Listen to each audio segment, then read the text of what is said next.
Yo! Video games.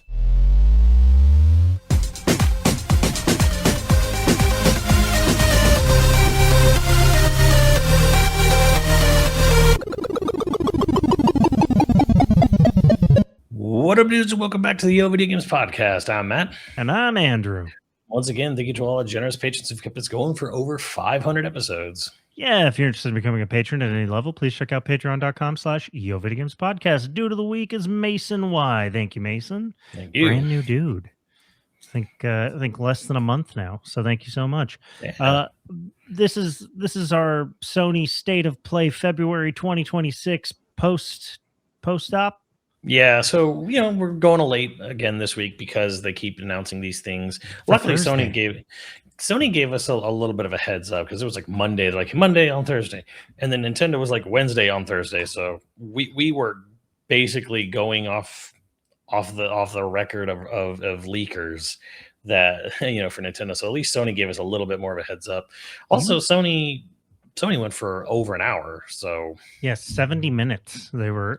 Do you know why they pick Thursdays? It seems like everybody picks Thursdays lately. Is this like a stock market thing? I think so. I think it's something.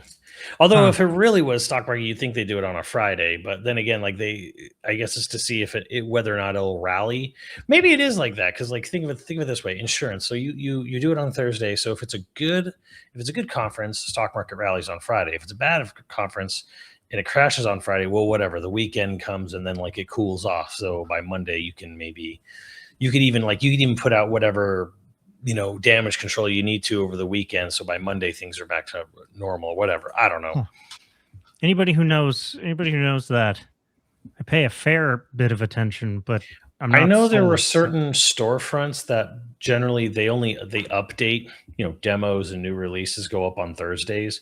So if they want to shadow drop something, it's easier to just do on a Thursday, the day they already do kind of like maintenance. I think maintenance mode is usually Tuesdays or Thursdays on their digital shop front. So yeah, it could have something to do with that.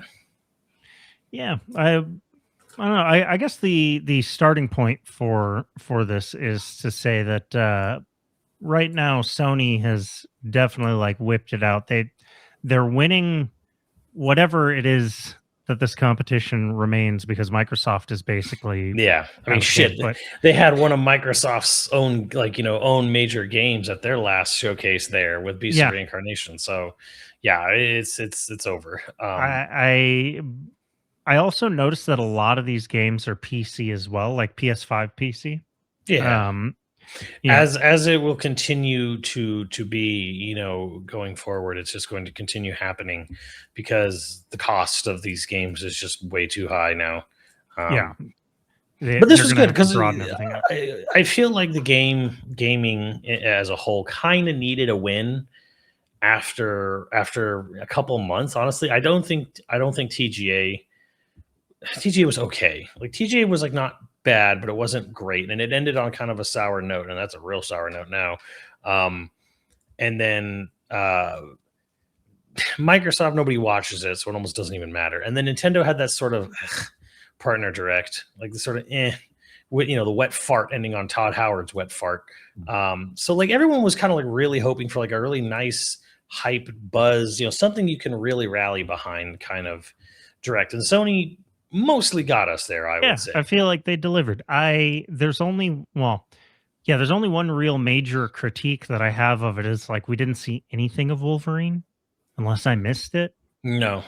Yeah. No, Insomniac tried to warn people, ahead of time, hey, we're not they didn't say we won't be there. Just we won't be talking about Wolverine until later in spring. So it was kind of yeah, but it feels like it's been. So how many years has Wolverine been in development? 5 or 6. Yeah, it's 5 or 6. And then it was a couple years ago that they fully announced Wolverine. And then finally really a year ago showed it off. Yeah, a year ago we got to see a teaser trailer. I don't even think it was a year. I think it was a few months. I want to say it was last November. Was it really? That's where we got that? Well, it was there was just they announced the game with a teaser at him at a bar, and there was like nothing for like 4 or 5 years, and then it was like, here's the game. It's another Australian's playing Wolverine. Here's some very small snippets, and then that's it. That's all we've seen. Right. Okay. Yeah. So it just feels like the timeline is really stretched. They've only like Insomniac's only come out publicly like twice with this game to announce it way too early, and then hey, here's the game. It's coming out in a year, basically. Yeah, weird. It doesn't make me feel great about the prospects, but obviously, until we see something real of it, Yeah, and can't well, get too I was upset, telling but- a lot of people because everyone was convinced it was going to be here, and so I reluctantly put it on my bingo card because I was like, and they're like, hey, well, they tweeted out after like this that it's not going to be there. Should we take it off? I'm like, no, you made your bed. Like, no, like No I told changing you, bets. I was saying, no, this won't be here. This won't be here. Why? They're going to wait till summer. They're going to wait till summer or late summer, early fall, and then they're going to do their 3 or 4 month blitzkrieg until the games will release. That's how Sony operates on this now. Like that's their game plan. That's been their game plan for a couple of years now. So I'm like, yeah, no, they've got all these other games. They've got Saros coming out. They've got Tokon coming out. Now, and they have Marathon coming out. They have 3 major games coming out, like all before Wolverine. Yeah, they They're don't not want going to to talk. eat. They're not going to Yeah. talk about Wolverine right now. It's too fucking early. Like I get it. It's Wolverine. You all want to hear about Wolverine? Okay, I get it. He's in Tokon. There you go. Like. It's kind of one of those like, look, everyone loves Wolverine, but there comes a point where I'm just kind of like, you just know because you've been in this song and dance for so long. I'm like, I know they're not talking about it. You don't have like 3 major first party games like sitting in front of you and then ignore those so you can talk more about Wolverine, despite the fact that you want everyone. I want to hear more about Wolverine. It's like, it's coming. It'll happen. Well, I just figured they'd say something. So when they don't at a 70-minute, presentation, The 70, like, that 70-minute thing was kind of like, okay, wow, they're really going to talk about everything, and they almost did in a way. Like they announced, they did it again. They announced a fucking plan for frankly 3 games way ahead of time, and like we're not going to be able to talk about it for a long time after this. And it's like, okay, yeah, that was really upfront, at least. Yeah, it was also like, I have my own theory on why that was, and it's very cynical, but I have a theory on why that happened the way it did. Lay it on me. We love the cynicism. It's job security. Ooh. It was job security for Sony Santa Monica. They laid out the next 20 years of their studio's life and basically said, okay, we're not going to do no fucking like, wild swings, no like, risky sequels. We are going to remake 3 of the most popular games, and that'll be the next 3 games we do for the next 20 years. Yeah, so is each remake going to be a standalone remake, or do you think they're going to do them all as one big? I think because of the way they handled that little CG thing, it was like 1, 2, 3 trilogy, and you're like, oh, cool, trilogy remastered again, I guess. And then they said remake. They waited a bit and said remake, so it's like, oh, full remake. They're implying these are ground up, top to bottom, not using any of the original base code or graphics or anything. No, this is a remake, straight from the bottom up. So, what style do you think they're going to do it in? You think they're going to do it in the OG style, or are they going to do it in the new style? Man, that's the real $1 million question, isn't it? They brought back the original voice actor. They got back TC Carson. I'm glad to see it. I mean, I always wanted him to play Ganondorf, but good choice. Yeah, he's got a great voice. Yeah, not that Matt Mercier was bad as Ganondorf. He wasn't. He was doing a good job. It was just he's 100 pounds too light for the role. Like literally. Like Matt Mercer's bigger than TC. Like, isn't he? I don't know. Well, Matt either way, big dude, isn't he? I don't think he's not a big dude. But like, am I picturing the wrong guy? He's a good actor, but I'm just kind of like, he's doing his best. But I'm like, Ganondorf needs to sound like he weighs like 400 pounds or 300 pounds all muscle. Especially considering the height difference between him and Zelda and Link and stuff. But no, I mean, I don't want to like shit on his performance. Again, he had a terrible script, and nobody does a really great job in those in the modern day Zelda games voice acting wise. But he did a good enough job. There's it was no a little clear bit. picture of Matt Mercer to tell if he's a big dude or a little. He might be a little dude. I mean, I saw him all the time in real life. Okay, well, I haven't. Before his voice acting career. But no, it's like Christian Bale being Hal when it's like you're a little too deep for Hal. Like Christian Bale does a great job trying to do a pretty boy, but he's Christian Bale, and it's almost like he's a little miscast. Like he's a little too deep, or gruff for Hal when Hal should be like David fucking Bowie. Hal should be me, obviously. I'm beginning my career as I'd be a terrible. Well, actually, I think I'd be good at voice acting, but I can't do voices like multiple voices. If it's just me, my voice. I mean, no hate on Christian Bale Have a because great he's time. actually a really great person from everything I understand in real life, like an actual like solid to top human being. Steven Spielberg will never work with him again. He- But by all counts, yes, he's a great. The thing is like, okay, like a highly ambitious, 12-year-old, 13-year-old, like, you would not sit there and listen to the opinions of your 13-year-old self and think you were wise. No, So no, it's just it's a fun factoid. When I'll give him a little pass on that. And then a lot of people are like, well, he blew up on that one. And I'm like, that guy apparently was infamous in Hollywood, Mr. Lighting Man, as you know. Yeah, On Terminator Salvation. Apparently, like I remember hearing from grips all over the industry being like, no, that guy's a dumbass. Like he does this all the time. blanking on his name. One good thing about that guy though is that he's one of the working like big budget cinematographers that openly teaches. And teaches I think his name's Shane Hurlbut. I'm blanking on his name. But yeah, he does like seminars and stuff. And the last time that I looked at them, they're not super expensive, so it's like it's accessible.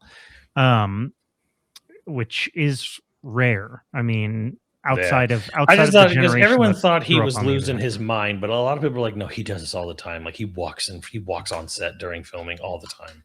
Yeah. Like they're like, yeah, if he knows the camera's not like on that, like he'll just walk on set, like onto a live hot set and just start fixing shit. Yeah, and fucking with lights like and mid scene. And I'm just kind of like, well, that's a little unprofessional. little bit distracting. But for anybody that doesn't know, the story that I'm referencing is that Christian Bale was overzealous. What was that was Empire of the Sun. Empire of the Sun, right? I was almost like Tears of the Sun. No, that's Bruce Willis. That's Bruce Willis. Very different movie. Empire of the Sun, it's like 12 or 13-year-old Christian Bale, and he learned everybody's lines for the movie. He memorized the entire script, not just his lines. And he would interject his opinion about shots or about people's performances or whatever, and would like argue with Spielberg. So Spielberg's like, never again. Really talented, love the kid, never gonna work with him again. That's unfortunate because Spielberg is such a good director, obviously, especially with kids, yeah. But like, and Christian Bale burned that bridge. Freaking Shia LaBeouf burned that bridge. He burned it Shia basically like nuked the bridge. He like doused it in gasoline and then lit it on fire with a bomb. Yeah, I don't know how you go from being Spielberg's golden boy, who he wants to like, he's making your career for you, to having nothing to do with them. I don't know exactly what happened there, but as Harrison Ford famously apparently told him, I don't know if there's audio of it anywhere. Don't shit where you eat, kid. Fair enough. But getting back to the state of play, I'm going to give it an A. I think it was maybe it's just been a couple months of like I honestly, like the biggest disappointments for me weren't even really like, okay, there's a couple things like I have like they're like nitpicks, they're like just scrambling around here, like, oh, we're getting a Dead or Alive 7, that's really cool. But that was just at the very end of, hey, we're doing Dead or Alive 6 last round, and it's like no one likes Dead or Alive 6. Like the idea that, hey, we're bringing it, because you would think, oh, we're bringing back Dead or Alive 6, we're doing Dead or Alive 6 last round to see if there's any interest in the franchise, and maybe if that's successful, we'll do a part 7, right? But they announced part 7 with it. So it's already happening. We know it's happening. So it's kind of like Dead or Alive. No one likes Dead or Alive 6. Like nobody. Adding characters and costumes will not make that game more appealing to Dead or Alive fans. I was confused by that. Okay, I thought the Dead or Alive 7 they were talking about. I got confused. I thought this is the thing we watched was Dead or Alive 7, and I was all like, this doesn't look new. No, it's not. Yeah, honestly, I don't know anybody that is a huge Dead or Alive fan, so I don't know what to expect or what people want out of Dead or Alive. Like, the only thing I know about Dead or Alive is that the beach volleyball game is pervy, but also oddly well made. Yeah. Well, yeah. It's the really hardcore old school will probably still say 4 is probably the best, maybe. But 5 Last Round just has so much going for it and so much in it that it's kind of like it's the most famous one is 5 Last Round with all its mountain of DLC it had. But isn't that like a decade old now? Oh yeah. More than DOA 5 is really old now. But so that's kind of like the fan favorite. And then 6 was like this kind of terrible attempt to like keep the franchise going after 5 had been out a while. Very poorly received, didn't go over well at all.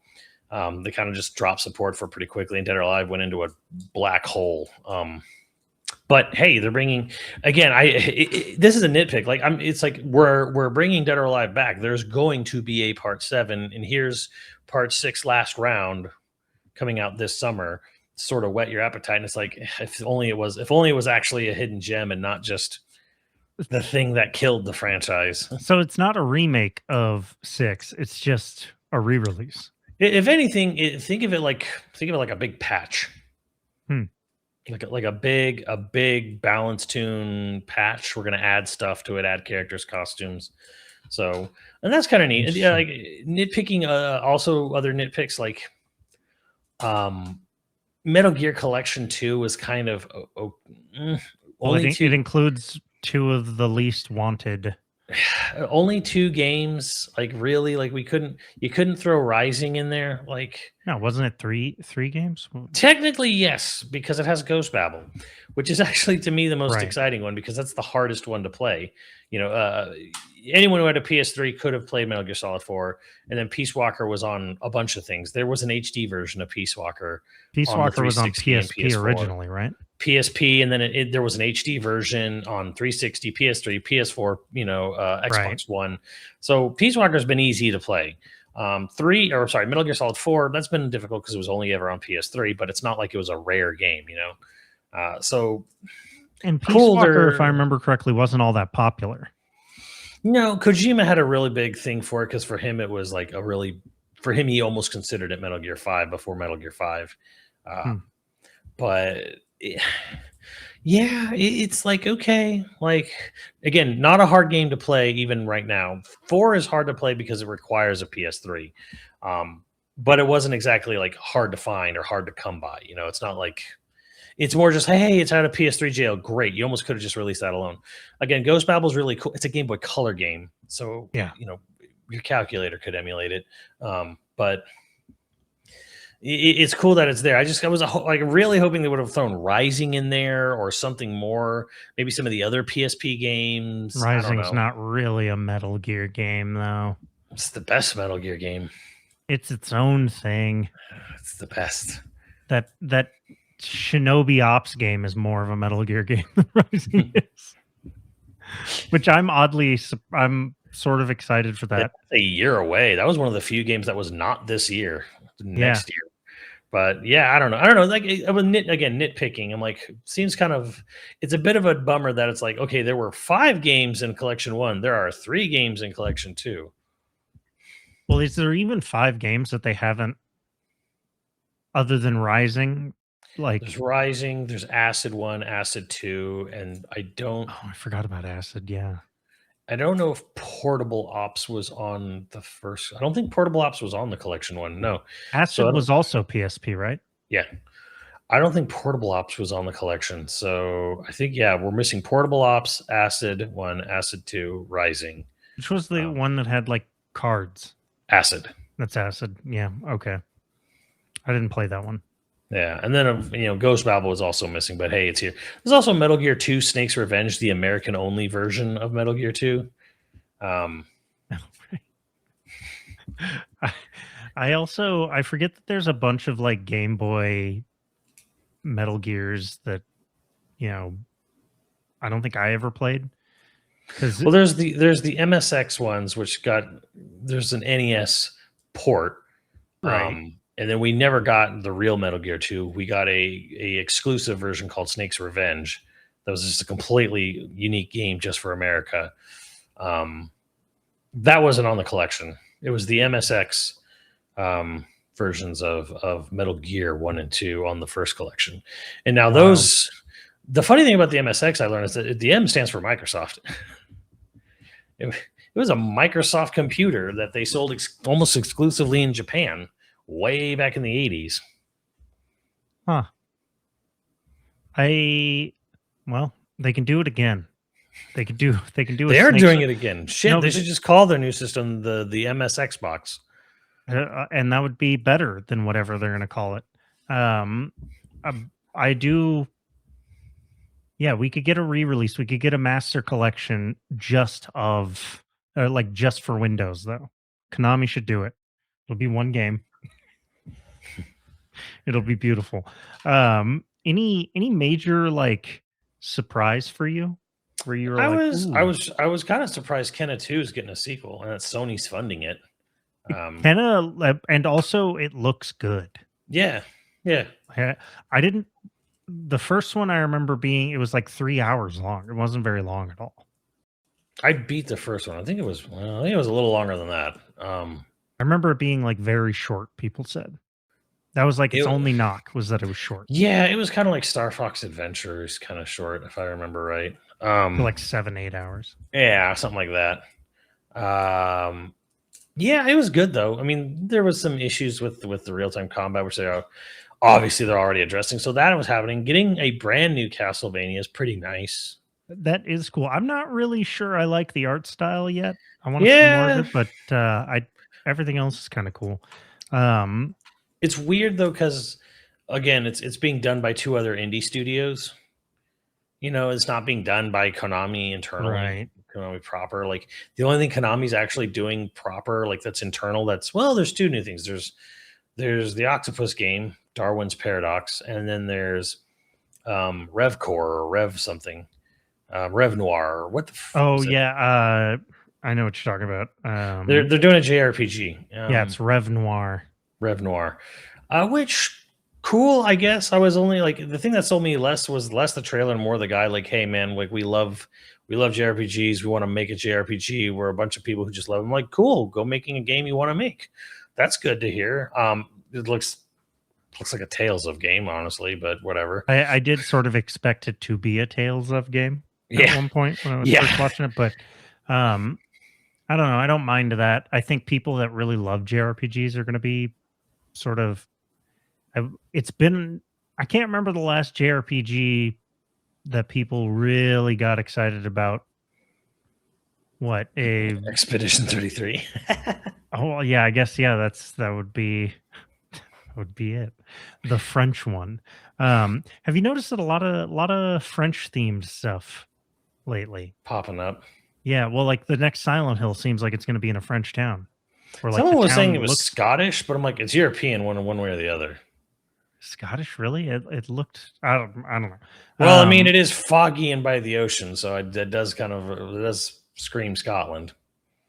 I guess it could. Yeah, I don't know the buildings and stuff. It looked like it definitely looked European. Death Stranding. Everybody's gonna be real excited about that new Death Stranding. I guess. What, the PC for PC, version? Yeah. I should have put that on my bingo. I kind of figured it was happening. I'm like, what do you think they're going to port to PC next? Death Stranding 2. Bloodborne? Haha, who are you?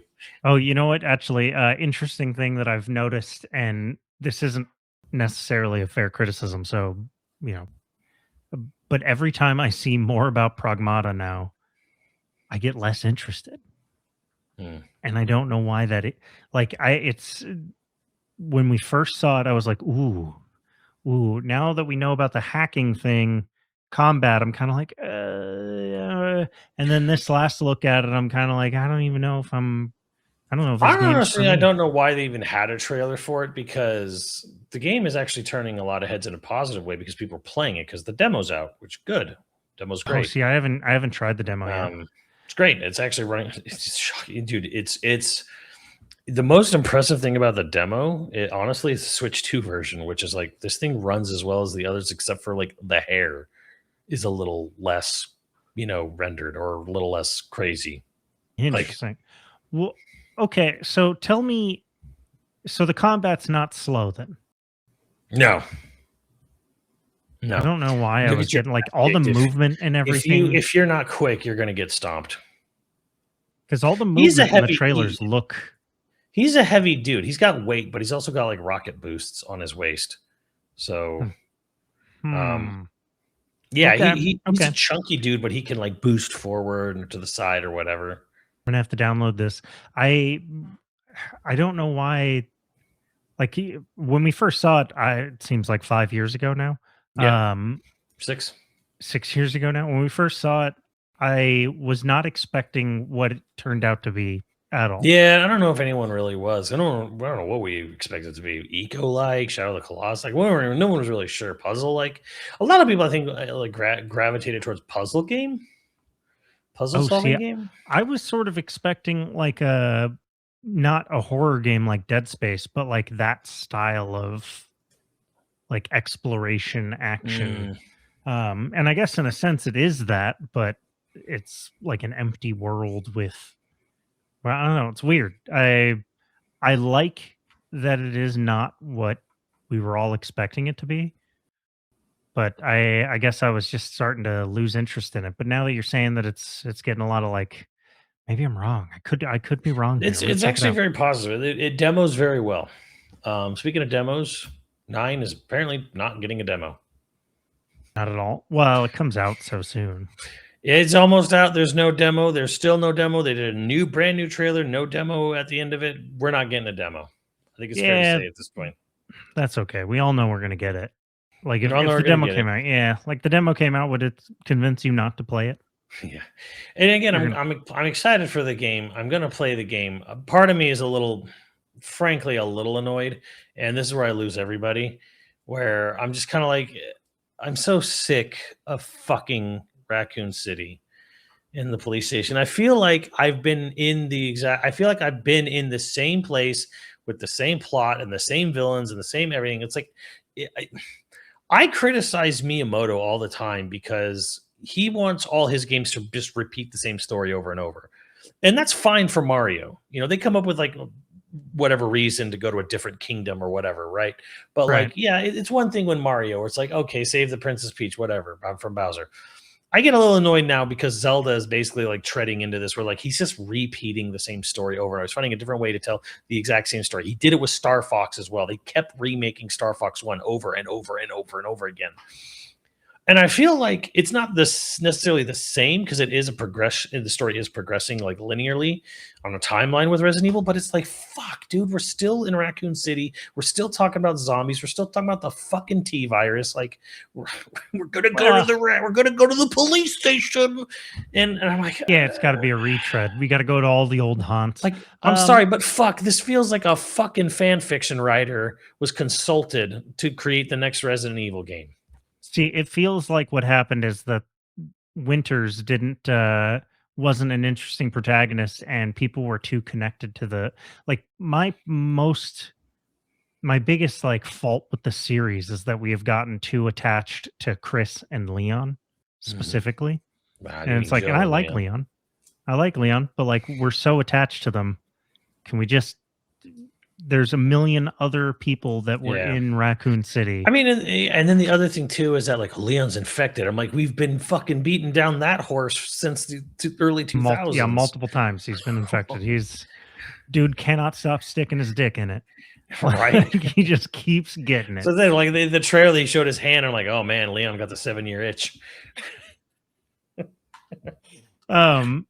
No, I mean, I'm hoping that the next thing that they'll do mainline, or even if it's just one of the next remakes that they do, is that they'll redo the Outbreak games.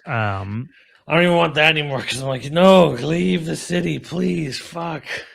Yeah, well, I mean, but where, honestly, how much else are they gonna do?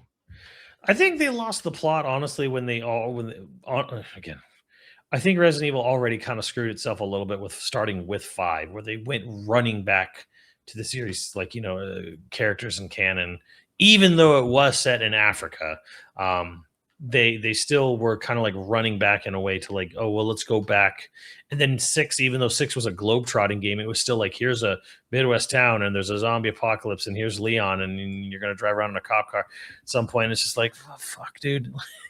Like, honestly, I feel like Resident Evil's highest moments are when they're in new, unique areas. 1 was unique because it was a mansion, a spooky game, started all right.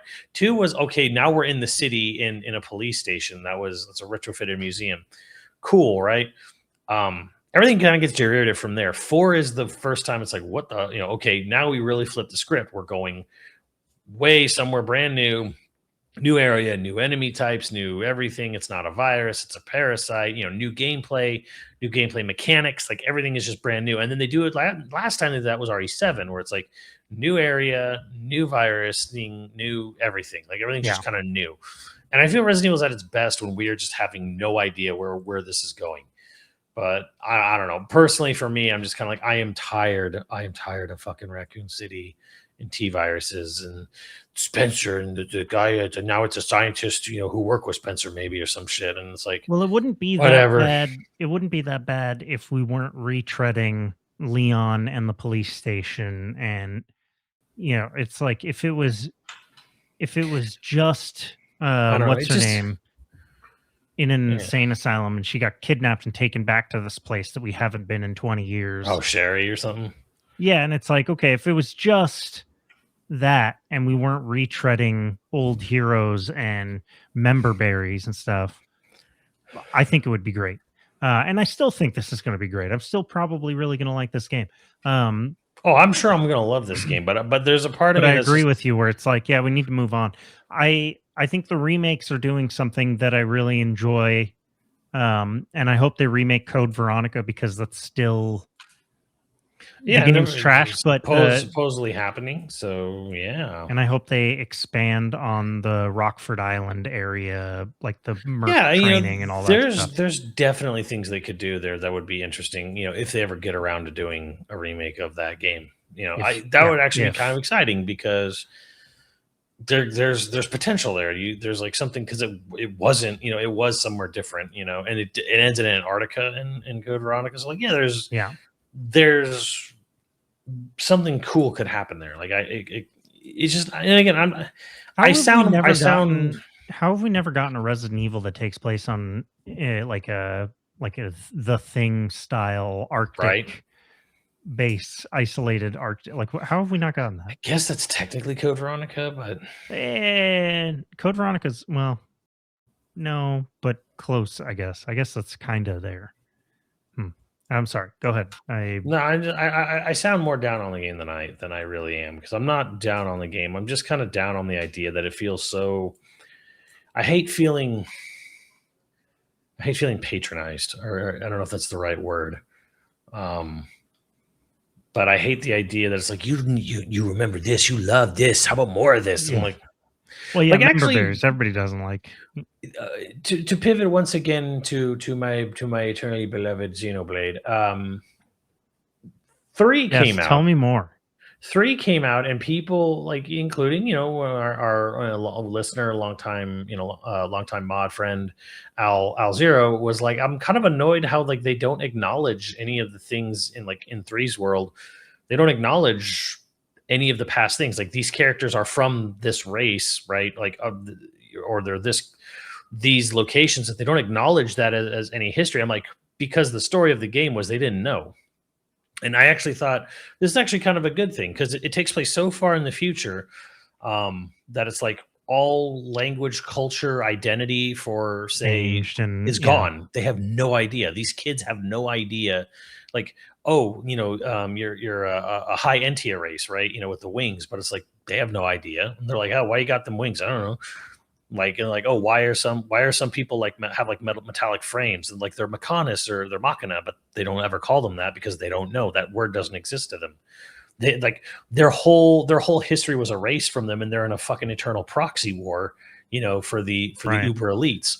So they have no idea. And I was like, this is actually kind of a good thing, because they're not wallowing in the past or whatever. You pass by a thing, like a ruin of like that was a big fucking landmark in Xenoblade 1 or 2, and now it's just this like thing of like this ruin on the side of the road. They have no fucking idea what it is. They don't even comment on it. You as a player see it and you're like, I know what that is, but it's never pointed out because it's just kind of like these characters don't know. They have no idea, right? Like we walk by something in real life right now from a civilization that's fucking gone, and we were like, oh, look at that. That's a thing. Yeah. You go back in time, however many thousands of years, people are like, this was the fucking centerpiece of my town. Like, this was important. And it's like, for us, we're just kind of like, hey, look at that. It was like they carved a monkey or, a giraffe or whatever. They carved an animal into the side of a stone, the side of a cliff, or the people of Petra, one of my favorite, historical landmarks. They elaborate, intricate, temples carved into the side of sheer rock, and you're like, this is crazy. And they're like, what is this? And it's like 1,000 years ago, that was a bank. It was a bank. It was built like that because flooding happened terribly, and it's like, and we think it might be something important. For them, it was like, yeah, that was just kind of, that's where I bought my apples. I was trying to think, like, what's the thing that hyped me the most out of this, by the way? And oddly enough, I think it's the Legacy of Kain. Dude, that's crazy, right? Not only do you get Defiance, which apparently is a very good game, they're giving Defiance you is great. they're giving you a fucking demo of the canceled game that was going to come after. Yeah, I don't know why. Like, this is another Mandela effect where it's like, I thought it did come out. I don't know. No, I got canned. Yeah, I know. But I remember it being talked about at some point, and like, oh, for sure, yeah. And so when they were all like, "Yeah, the cancel game," I was like, "What? No, I played that." And it's just like, no, you did not play that. You played Defiance, but you didn't play. I definitely played Defiance, but like the other one, yeah, it's like, but that's my first reaction was just like, no, I played that. That came out. Like, what are we talking about here? And I had to do some Google fool and be like, oh, no, that is a fake thing in my brain from years ago, decades ago. I mean, pretty great that we now have a Legacy of Kain 1 and 2 remaster, and now we're gonna have a Defiance remaster. Yeah. I don't know what the future of Legacy of Kain Blood Omen 2 is. Remember that? If you remember that weird game. Yeah, I don't. A sequel to the first game, but on a different timeline. It was like on the bad ending or the good ending or whatever. Because Kain is based off of everything from a particular ending from Blood Omen 1. Right. And then they made a sequel, Blood Omen 2, based on the alternate ending as well. And that game's just kind of lost to time. Right. And then Soul Reaver is, because there's Soul Reaver 1 and 2. Yeah. Right. And they remade those recently, or they remastered those. Yeah. And then the Legacy of Kain games intertwine with those, because the last game in both those series involves both of them, right? Yeah, Defiance. That is Defiance. Yeah. It's like I'm trying to think if I even remember Blood Omen 2 now. It was on GameCube, PS2, Xbox. You played as Kain himself. Yeah. You didn't play as Raziel. But yeah, the really funny thing about all this was that to me is still Silicon Knights made the first game, Legacy of Kain Blood Omen. Right. Dennis Dyack and all that. And then they didn't actually have anything to do with the rest of the franchise. Crystal Dynamics made Legacy of Kain, Soul Reaver 1, 2, and Defiance. I don't remember who made Blood Omen 2. Wasn't Silicon Knights, I know that. And poor Silicon, again, like going back to Metal Gear, it's like, God, wouldn't it have been nice if even if it was just the Switch version of Metal Gear Collection 2, they could have put Twin Snakes on there? Just for the Nintendo version, if only. Could have been cool. Yeah. Could have really cool. Could make it worth it. But then again, that gimps the other versions. Well, yeah, that, and I mean, all the action in Twin Snakes is so of its time. It's fucking wonderful. It's just like so John Woo, just incredible. Trying to think the other And this is where big. Metal Gear went too. It's funny how people were so against it at the time, and that's all Kojima ended up doing anyways. Yeah, because he loves what he loves, and especially of the time, which is weird because I don't know if John Woo just like didn't. He got big in the late '90s, right? Hmm. But he Well, I didn't mean, get big in it's Hollywood specifically until the early 2000s something like that, yeah. because he did Uh, Mission Impossible 2. Too, yeah. This is Ryuhei Kitamura who did all the cutscenes because he did a bunch of crazy Gonzo action films in Japan. So it's really more. It's really nothing. It's really not John Woo. It's really him. Oh, I love Ryuhei Kitamura's action movies, and he just got him to do all the That's cutscenes. fair. Yeah. I always because there is John Woo moments, but maybe that's not fair. Um, but anyway, the point is like I wonder why, or I wonder what gets Kojima, like what makes him obsess over certain creators, Hmm. because it probably gives you a lot of hints about what his other games are going to be. Um, but I It is was kind of funny because I would say Furiosa is kind of like Death Stranding 2 in a way. Like just the feel, vibe, cinematography, you can definitely feel a little bit of Furiosa or Death Stranding and Furiosa or vice versa, whatever. Especially part two, I feel. huh. Where George Miller's in part two. Yeah, that's fair. I guess Death Stranding is the most obvious of who he loves because he puts them directly in there. Yeah. Uh, we got to talk about the Dynasty Cox, Project Yeah. Windless. Project Windless with Dynasty Cox. Crafton Montreal, so South Korea and Montreal collabing or whatever, jointly working on basically what is their version of Black Myth Wukong, but with a chicken instead of With a a giant chicken. Is yeah. that a mythology thing that I just have never heard of It before? fucking has to be. I mean, I mean, Did a whole culture grow up being like, yes, and the mighty chicken? yeah, I don't know. The Just bunch of Animaniacs jokes aside, I don't know. The game is just Dynasty Cox to me. So Dynasty Cock is what it will be shown to be known as going forward in my confusing, mind. but some people will be very excited about it. I was I oddly mean, it excited. looked good. Like, look, graphically, gameplay wise, it looked pretty solid. I'm like, yeah, but you're a The giant chicken chicken. looked very cool. Yeah. It looked very cool. Big guns on that chicken. Also ran sort of odd, like did not run like a chicken or a Oh man. my god! Speaking Weird. of running odd, fuck that for loop game. Holy shit! There were Oh some right, moments where yeah. that game was running at like 15 frames a second. Like, god damn! I'm like, he's like, we're in pre-beta. I'm like, I hope so, because shit.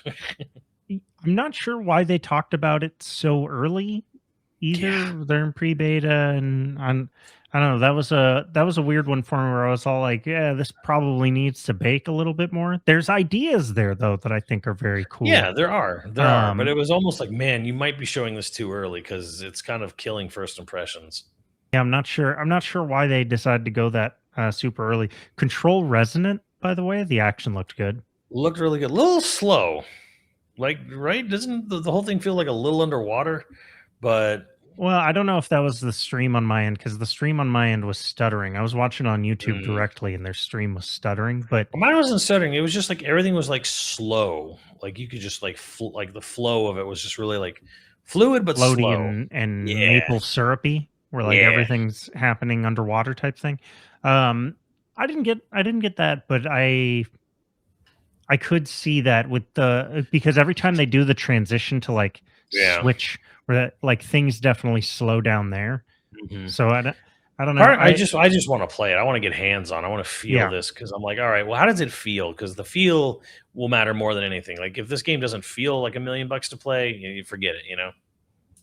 Yeah, I'm feeling that way about Saros.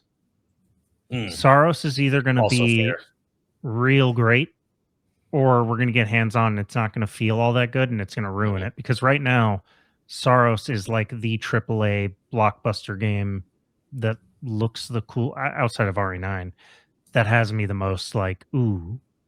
But also part of that could just be because it's doing the whole cosmic horror, Carcosa, Yeah, I Yellow don't know. King. I like it. I Returnal was fun, but my biggest problems of Returnal were literally when the guy was talking to creative director, he was literally just going down a bullet point list of everything Simmons hated about Returnal. Here's we just fixed it. We just everything he wanted fixed in Returnal. This is what Sorrows does. I'm like, all right. Big Like, fan of you. no, I don't know. It felt like he was addressing my problems with Returnal directly, and I'm like, all right, cool. Like, far I out. This is a hard state of play to talk about because there was so much that was genuinely like piquing my interest. And so it feels shitty to just pick on one thing that stood out where I'm like, I know it's not for me. I'm sure somebody's gonna really love this, but I'm gonna make fun of this forever. Is the Star Wars Wave Racer? Hell yeah, that Yeah, game looks great. Like, I was like, ooh, it's Burnout with Star Wars racing. Cool. it has Wave Racer physics and all that stuff. I think I'm thinking of the right game.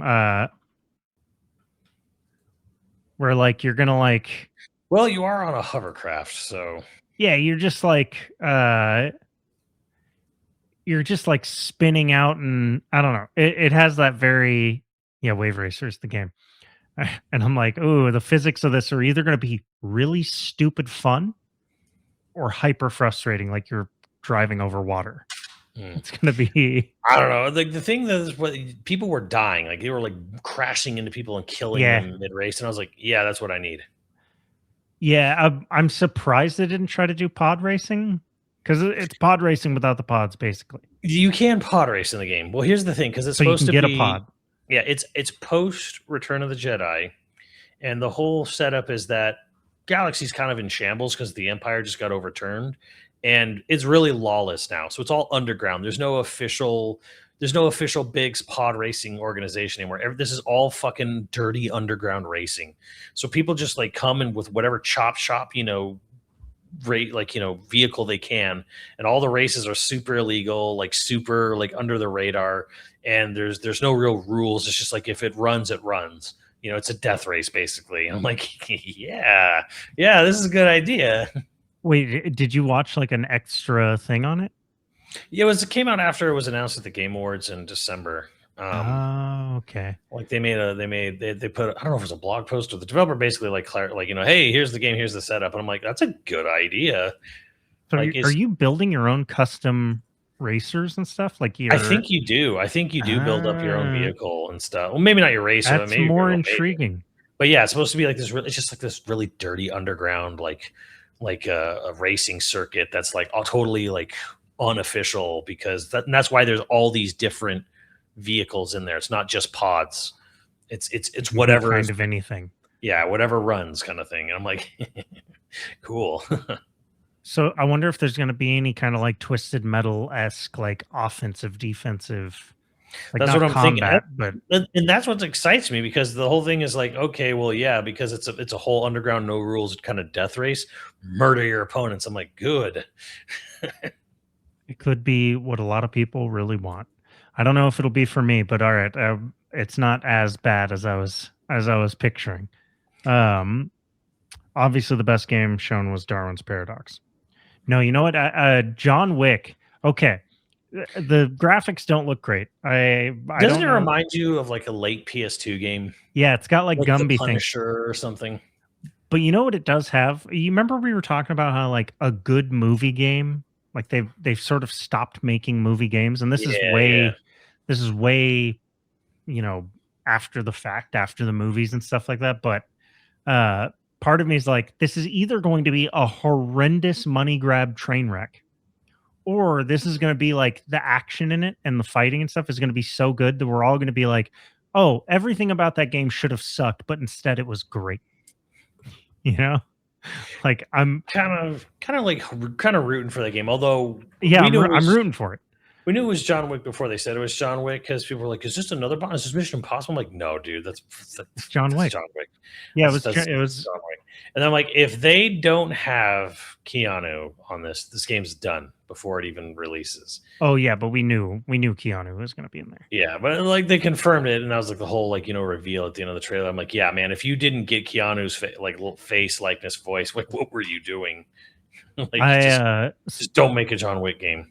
Speaking of Bond, though, I noticed that this trailer showed a lot less of the actual action, the gameplay action.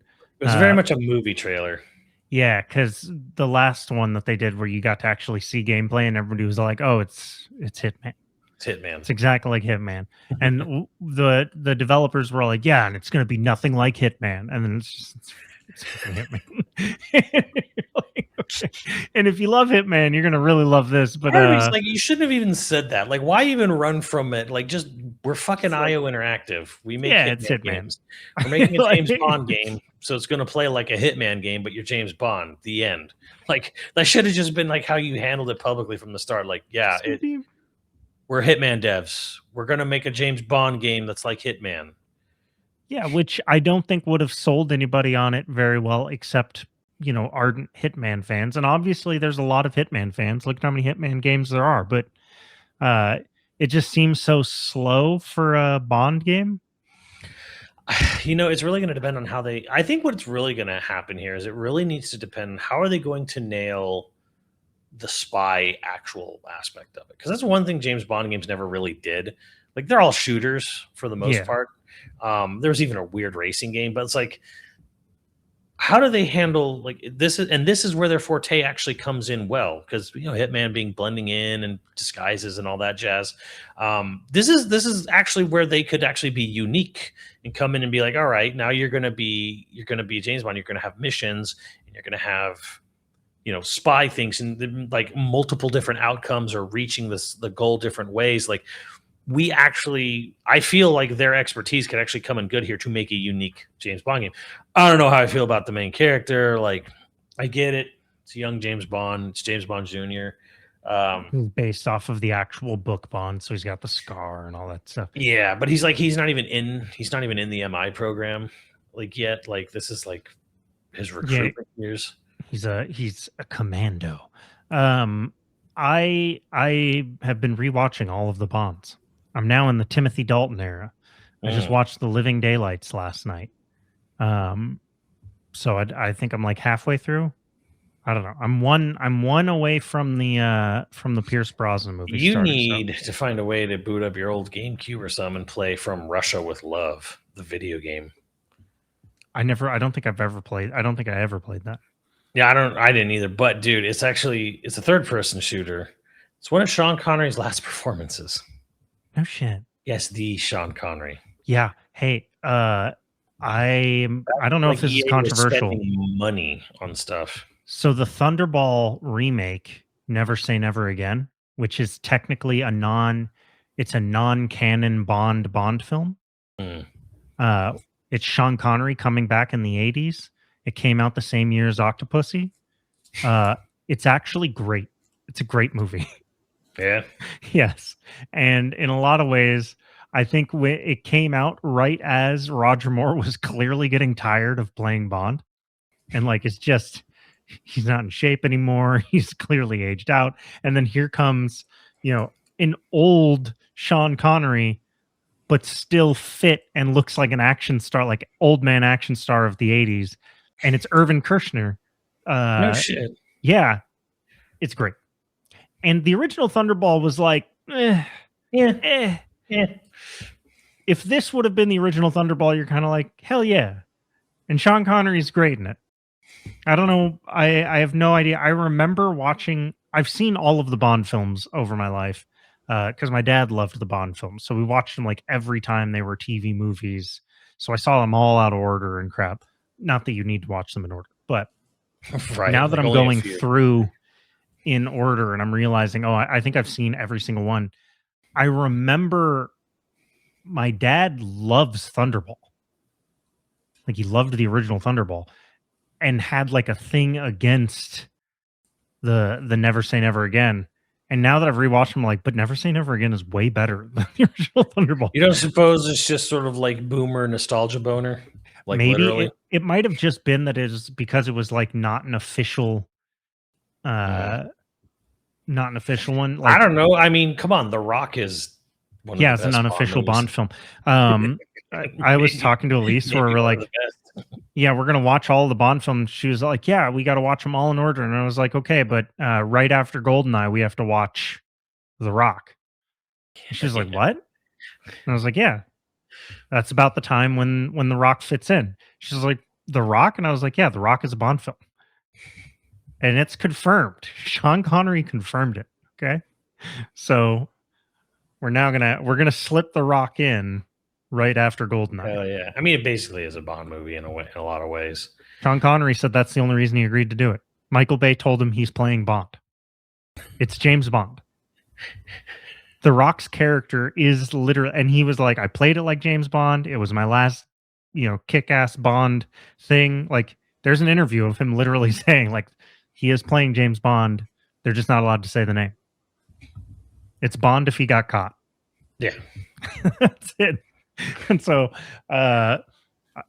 Timothy Dalton, by the way, I remembered as a kid being like, yeah, Timothy Dalton's like the angry Bond. No, Pierce Brosnan's the angry Bond. Timothy Dalton is okay as Bond. You know who I was surprised is good? George Lazenby was actually a pretty good Bond. I remembered as a kid thinking he was not good. And then now rewatching him, I'm like, no, he was actually Who was in The Man with the Golden Gun? That's Roger Moore. That's Roger Moore. Yeah, Roger Moore was my favorite Bond growing up because he's got the most humor. But now that I'm rewatching them all, Connery and Brosnan are hard to beat. They're real hard to beat, but I don't really love Connery outside of Never Say Never Again. I really liked Never Say Never Again. Brosnan, I feel like, is pretty hard to beat as Bond, especially because GoldenEye is like, it feels a cut above a lot of the Bond films around it. Yeah. It's so sad that none of his movies after that even came close, really. Yeah, they took all the wrong lessons. Right, yeah. In a lot of ways. I think there was interesting things of there was interesting stuff throughout all of it, like the North Korea one, which was where he got caught and tortured for a long time. He comes back and he's really angry, and he said that was the beginnings of a great movie, and then they just gave up. He said, like, yeah, Pierce Brosnan basically said they basically chickened out on the script. He's like, we had a good idea going, we had a good thing going there, and then they just kind of like pussied out and just made like a shitty, cheesy, generic Bond film after that. Yeah. I was like, well, he wasn't wrong. Well, I mean, if you ever, like, Casino Royale is the closest to how the actual book is, and Bond is so like cold and sort of calculating in Casino Royale, and you note that they immediately changed him and softened him up in the next movie. And then they did it again. Well, Quantum sucked ass, but yeah. Yeah, but like by Skyfall, he's not the same Bond. He's a lot softer of a Bond than he was in Casino Royale. In Casino Royale, he is a cold-blooded killer, which is how he is in the novel. Like in the novel, in Casino Royale at the end, when Daniel Craig says the bitch is dead line, to like seal the thing about Vesper, you can tell, oh, he's hurt and he's vulnerable, and so he's lashing out. In the book, Bond is very, very coldly being like, yeah, and the bitch is dead. Done. He's not like lashing out because he's hurt that she's gone. He's like, he feels betrayed, and he's like, and never again. And in the books, he's a much bigger womanizer and piece of shit. He really is. There's also a thing in the book where at home, he never enjoys anything. All he does is like work out, take cold showers, eat chicken and broccoli. Like, he has no enjoyment. And then on missions is where he lives it up, so that he looks forward to going on the mission. He like deprives himself constantly in everyday life so that torture or discomfort or whatever, like he's inoculating himself against any possible discomfort in his mission. Like the book Bond is a different Bond. And that's what they're going to give you that younger Bond in the next movie. They want that younger, colder Bond. Yeah, we'll see. They always say that. It's gonna be Bezos' Bond. It's gonna be bald. Bezos Bond. He's gonna be flying everywhere on private jets and yeah. All right, last thing. Any like I don't know. We should end on upper. No, absolutely not. All right, let's end on a downer. Absolutely not. We've ignored the massive thing that happened this week to 2 games that almost simultaneously. The death of 2XKO and Highguard, like immediately. Well, I mean, 2XKO isn't technically dead, but it's dead. You don't lay off half your staff, and then you don't word your press statement like that if it's not kind of like, well, this is the last year of like major support for the most part. Yeah. Well, so I mean, it's not like I want to. The game had a huge uphill battle. I said it was going to have an uphill battle, and the only surprising thing is that they waited like almost. It was like 3 weeks or less. I was like, "What is this? 2 weeks KO?" But that was like true for Highguard, I guess. But I almost choked on my water. But no, like the thing that's kind of just okay. I just want to say this is fucking frustrating, and what is going? And I just want to like ask a little bit rhetorically, if anything, what the fuck is going on? Where 2XKO goes 1.0, goes official release, comes out of early access, officially releases, goes on consoles, and then 3 weeks later, half the staff is done, and it's basically sounding like they're sunsetting the game by the end of the year. And then Highguard, a day or 2 later is like, all right, we just laid off everyone because we didn't make it. I'm like, you've been out for 2 fucking weeks. What is going on with these live service games where it's like they have to make $1 billion in 7 days? I mean, like, who the fuck is your general manager? Like the girl from The Ring? Like, yeah, well, Highguard is unfortunate. How the fuck does this work? How the fuck is this? You can't run any industry like this. If a game has to come out and it has to make a profit and all its money back, a 5 to 6 year multi-million-dollar project has to make all that money back within a fucking day. How the fuck is any game ever going to survive? I think we're seeing a lot of shortcomings. Look, I'm not shocked that 2XKO isn't going to make it. I'm not shocked that Highguard's not making it. I'm shocked that they're already pulling the plug on this shit. Like Concord was like, everyone wants to throw rum, like it just happened like that. I'm like, well, okay, but that makes sense where it's like you have a game, it releases for a set price and sells like 25,000 copies, and it's like, oh, this is fucked. After 10 days, it was like, it's bad, but like, man, this is fucked. I don't know if you can pull back from that. That almost made sense, but these are free to play games.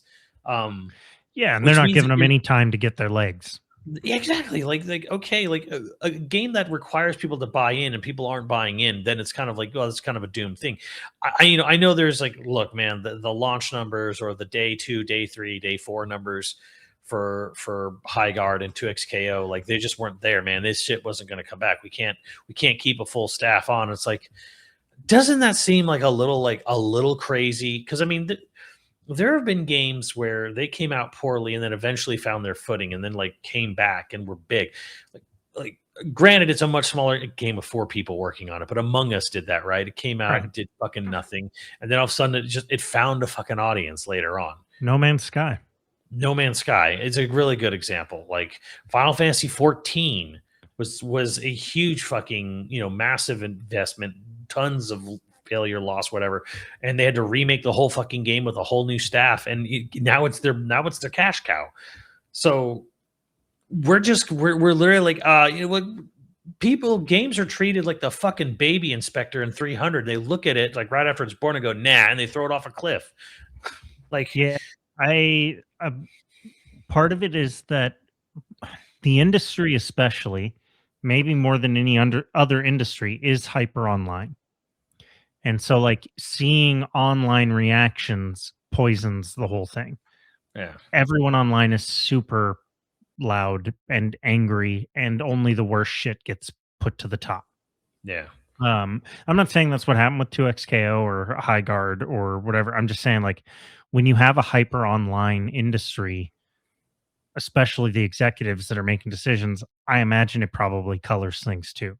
Two, Yeah. they all have short term, like for 10 years straight, the game industry printed money. You almost could not lose. Like, it was the Yeah. thing. It was considered a growth industry, so every investor was pouring money into it. Everyone was making money. Everyone was getting bought. Embracer Group is a perfect example. It was just like tossing money around like crazy. We are seeing the comeuppance of like it matured and every investment group moved on to AI, to NFTs, whatever the fuck. Yeah. AI is the big thing. To where it's just like now all of a sudden everyone's looking at very short term, is it going to make me billions of dollars? This is the same thing that happened in the movie industry too, by the way.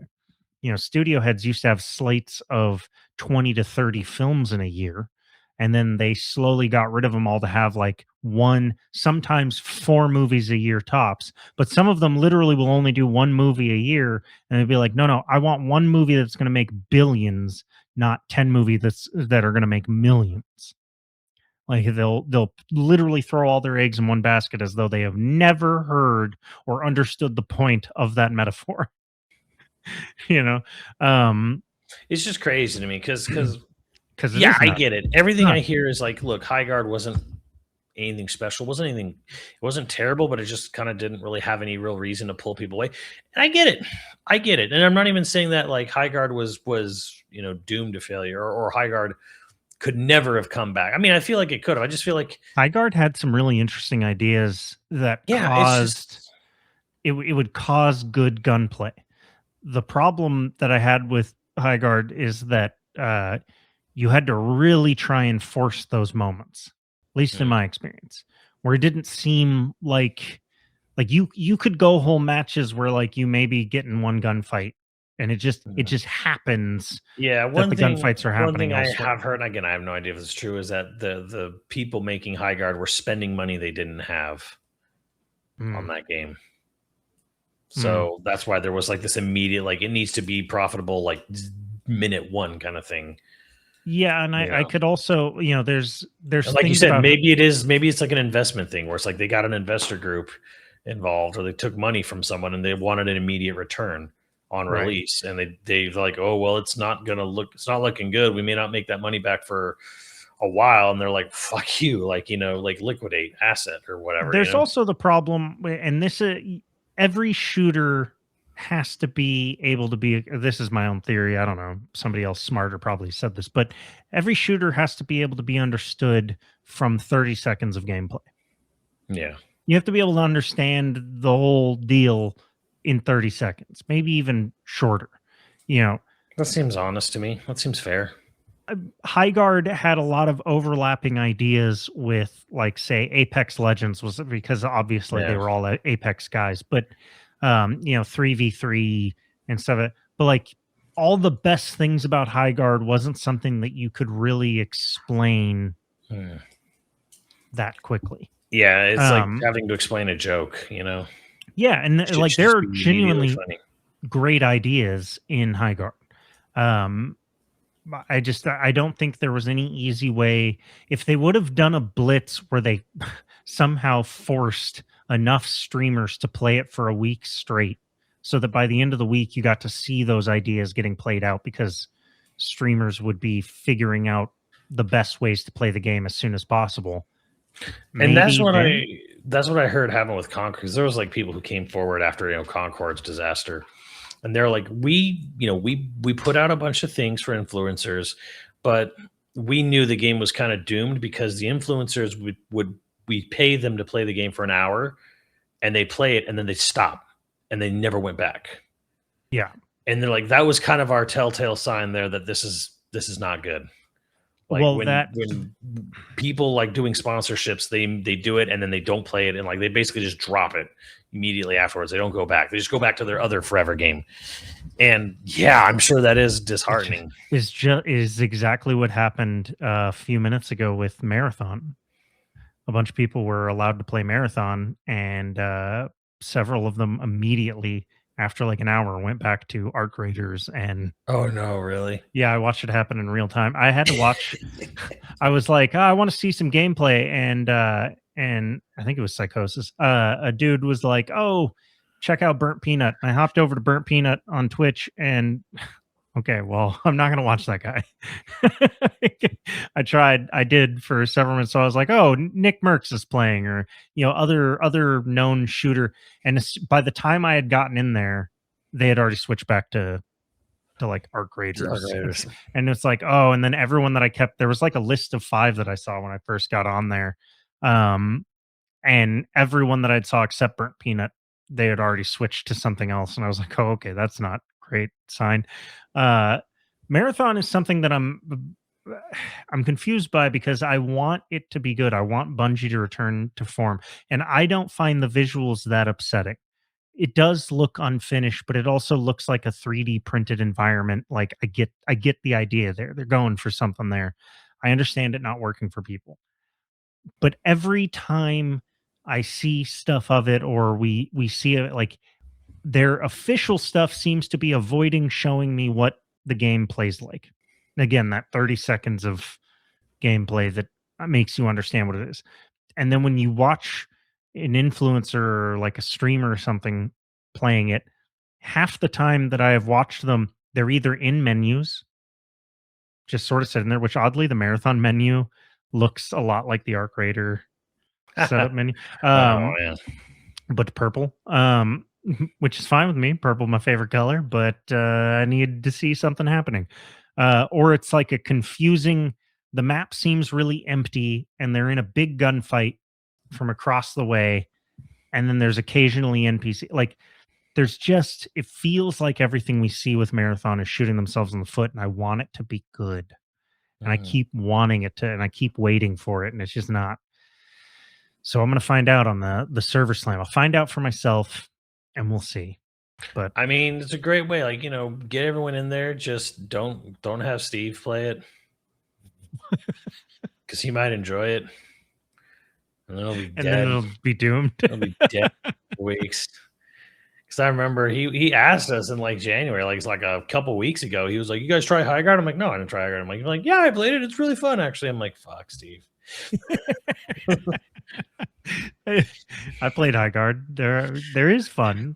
It's fun. I don't know. I'm sure there is, but it's just kind of like this keeps fucking happening. It's doomed. No, there's the only. He really loved the 2XKO too. And I was like, "Steve, stop!" And he's like, "No, it's right. They're big. They're not gonna." I'm like, when he I think it's the Umbrella. What was the multiplayer? Umbrella Chronicles? No, not Umbrella Core. Umbrella Core. And I remember I was like, "Oh, that looks trash," and he was like, "No, it's good. It's really good." And then I played it, and it's just trash. But it died so fast. Umbrella Core died. And I mean, granted, never has a game deserved it more. Like Orc did not deserve the hate nearly as much as Umbrella Corps deserved. Operation Raccoon City had redeeming qualities.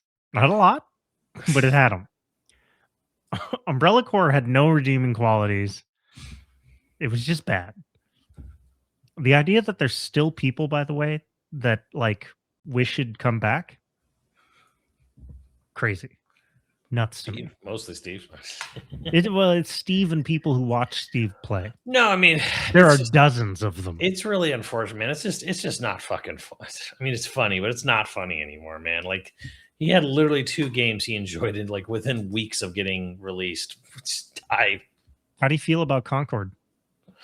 Did he play Concord? I don't. Did he like it? I don't know. I don't know if he played. I think he did play Concord. I don't know. I think he did, but I mean, rough. Hey man, I mean his fucking Rumbleverse lasted longer than any of these games have, so I guess there's solace in that fact.